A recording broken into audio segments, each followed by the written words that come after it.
Hello friends, welcome back to my channel சுதனும் நானும். இன்றைக்கி நம்ம சேனலில் ஒரு சூப்பரான காரசாரமான சேப்பக்கிழங்கு ரோஸ்ட் தான் பண்ண போகிறோம்.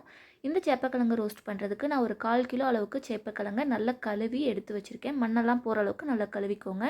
இது கூடவே பார்த்திங்கன்னா என்கிட்ட கொஞ்சம் சிறுகிழங்கு இருந்துச்சு, அதையும் சேர்த்து எடுத்திருக்கேன்.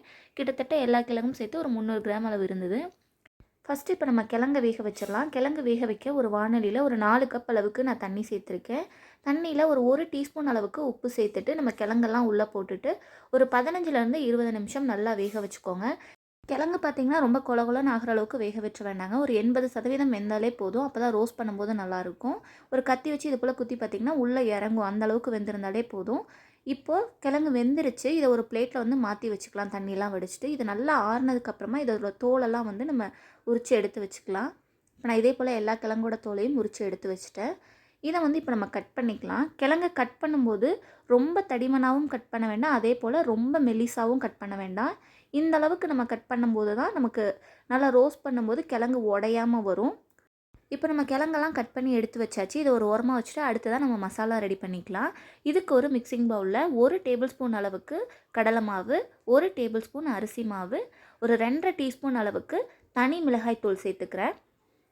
இது கூடவே ஒரு டீஸ்பூன் அளவுக்கு தனியாத்தூள் சேர்த்துக்கிறேன். கூடவே 1 டீஸ்பூன் அளவுக்கு சீரகத்தூள், ஒரு 1/4 டீஸ்பூன் அளவுக்கு மஞ்சள் தூள் சேர்த்துக்கிறேன். கூடவே ஒரு 1/4 டீஸ்பூன் அளவுக்கு பெருங்காயத்தூள் சேர்த்துட்டு உப்பு சேர்த்துக்கலாம். கிழங்கு வேக வைக்கும் போதே பார்த்திங்கன்னா நம்ம ஆல்ரெடி உப்பு சேர்த்துருக்கோம். இப்போ மசாலாவுக்கு தேவையான அளவுக்கு மட்டும் உப்பு சேர்த்துக்கோங்க. ஒரு வேளை பத்தலைன்னா நம்ம கிழங்கு வறுக்கும் போது சேர்த்துக்கலாம்.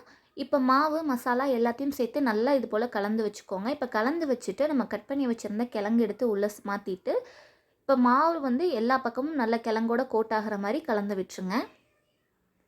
பாருங்கள், இது போல் எல்லா பக்கமும் படுற மாதிரி நல்லா வந்து கோட் பண்ணி எடுத்துக்கோங்க. இப்போ கோட் பண்ணி எடுத்துகிட்டு இதை ஒரு ஓரமாக வச்சுட்டு அடுத்ததாக கிழங்க வந்து நம்ம வறுத்து எடுத்துக்கலாம். இதுக்கு அடுப்பில் ஒரு அகலமான பேன் வச்சுக்கோங்க. பேனில் ஒரு 2 டேபிள் ஸ்பூன் அளவுக்கு எண்ணெய் சேர்த்துட்டு எண்ணெய் நல்லா சூடானதும் இதில் கொஞ்சமாக கருவேப்பிலை சேர்த்துக்கோங்க. உங்களுக்கு பூண்டோட ஃப்ளேவர் பிடிக்கும் அப்படின்னா இந்த ஸ்டேஜில் ஒரு 4-5 பல் பூண்டை தோலோட 1-2 தட்டிட்டு இதில் சேர்த்துக்கோங்க. இதை சேர்க்கும் போது நல்ல ஒரு ஃப்ளேவர் கொடுக்கும் பூண்டு. இப்போ அடுத்ததாக எண்ணெய் நல்லா சூடானதும் நம்ம மசாலாவோட கோட் பண்ணி வச்சுருக்க கிழங்க எடுத்து ஒன்றா எல்லா பக்கமும் படுற மாதிரி பரவலாக போட்டு வச்சுக்கோங்க. இப்போ அடுப்பை லோ ஃப்ளேமில் வச்சுட்டு கிழங்க நல்லா வந்து வறுத்து விட்டுறலாம். அடுப்பை லோ ஃப்ளேம்லேயும் வச்சுட்டு வேக வச்சுக்கோங்க, இல்லைன்னா பார்த்திங்கன்னா கருகி போயிடும் கடலை மாவெல்லாம். ஒரு 10லேருந்து 15 நிமிஷம் அடுப்பை வந்து லோ ஃப்ளேம்லேயே வச்சுட்டு நல்லா வந்து கிழங்க டோஸ்ட் பண்ணி எடுத்துக்கோங்க. இப்போ பாருங்கள், கிழங்கு ஓரளவு நல்லா வந்து ரோஸ்ட் ஆகிடுச்சு. இந்த ஸ்டேஜில் ஒரு 1/4 டீஸ்பூன் அளவுக்கு மிளகுத்தூள் சேர்த்துட்டு நல்லா வந்து வறுத்து விட்டுறலாம். அவ்வளோதான், பாருங்கள், நம்மளோட சூப்பரான காரசாரமான சேப்பக்கிழங்கு ரோஸ்ட் ரெடி ஆயிடுச்சு. பார்க்கும்போதே எவ்வளோ கலர்ஃபுல்லாக இருக்குன்னு பாருங்கள். சாப்பிட்றதுக்கும் ரொம்ப ரொம்ப நல்லாயிருக்கும். இந்த சேப்பக்கிழங்கு ரோஸ்ட்டு பார்த்திங்கன்னா சாம்பார் சாதம், ரச சாதம், பருப்பு சாதத்தை கூடலாம் வச்சு சாப்பிட ரொம்ப சூப்பராக இருக்கும். கண்டிப்பாக நீங்களும் ட்ரை பண்ணி பார்த்துட்டு எப்படி இருந்ததுன்னு மறக்காமல் கமெண்ட் பண்ணுங்கள். வீடியோ பிடிச்சிருந்தால் லைக் பண்ணுங்கள், ஷேர் பண்ணுங்கள், சப்ஸ்கிரைப் பண்ணி பக்கத்தில் இருக்க பெல் ஐக்கானை கிளிக் பண்ணி ஆளுங்கிற ஆப்ஷனை கிளிக் பண்ணிக்கோங்க.